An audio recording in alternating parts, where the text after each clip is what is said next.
Well, with me now to look at some of the issues raised and any solutions proffered at is the BBC World Service Environment correspondent Navin Singh Khadka. Navin, you and I have been talking about this. We were at COP last year. I listened to some of the post-conference press conference today. It sounded like another talk shop. Well, you're right. So yet another round of talks, and if you look at those terminologies, we have seen them.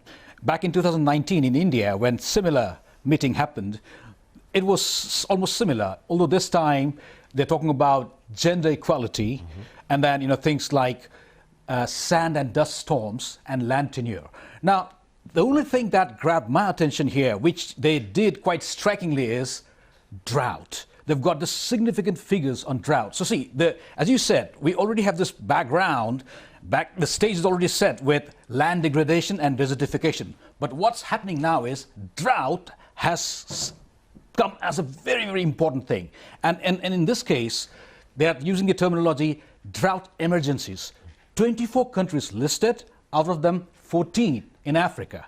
And then the date-wise, what they're saying is, in between 2000 and 2019, there were 134 droughts in Africa alone. So the frequency of droughts and intensity is the biggest in Africa. That is the catching thing. But these conferences, are they meant to keep on harping on what the problem is or find solutions? You're right. So that is what just before I came here to the studio, I was asking them, what is the solution then? And what they told me was this decision on drought resilience. So see, that is the term. That is still being discussed. How do you deal with it? And then I asked them, well, that's something that's been going on for quite some time. You've got, Africa has this national program, and there are regional programs, and there are sub-regional programs. And mind you, the outlines for all these regional programs were adopted back in 1999. So I asked them, what's going on? And then they have this terminology like, land degradation neutrality. What does that mean? That means you offset those places that are inevitably going to be degraded with restored land. And then also building capacity of communities. Again, are these things new? No. We've been hearing about all these things for many, many years now. Several plans launched, and we're also talking about several mega projects that we discussed last time, the Great Green Wall, the AFR 100 initiative, but the results, the progress report is missing big time. And Gabon, of course, one of the model countries that is always named when it comes to its forest, the second largest rainforest in the world. They've called for, you mentioned offsets. They've called for the richer nations to pay them to maintain their mangroves. It's a matter of money again.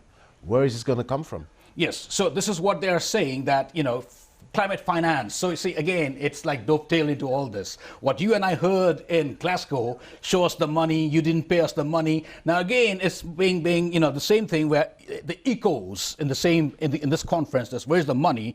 And as a result, of course, there are success stories like Gabon, you said. They're also showcasing Niger, for example. But then, again, majority of the countries are asking where's the money? And again, even if they were given the money, and there are all of these restoration programs that I mentioned, the report card, that is missing. Why don't we see the report cards? Why don't we see the progress? We're just seeing commitments of countries, but how much of that was attained? That is something that really needs to be looked into. Navin Singh Khadka, I do fear that both of us will be talking about this for quite a while to come. Thank you very much for your input. Thank you much.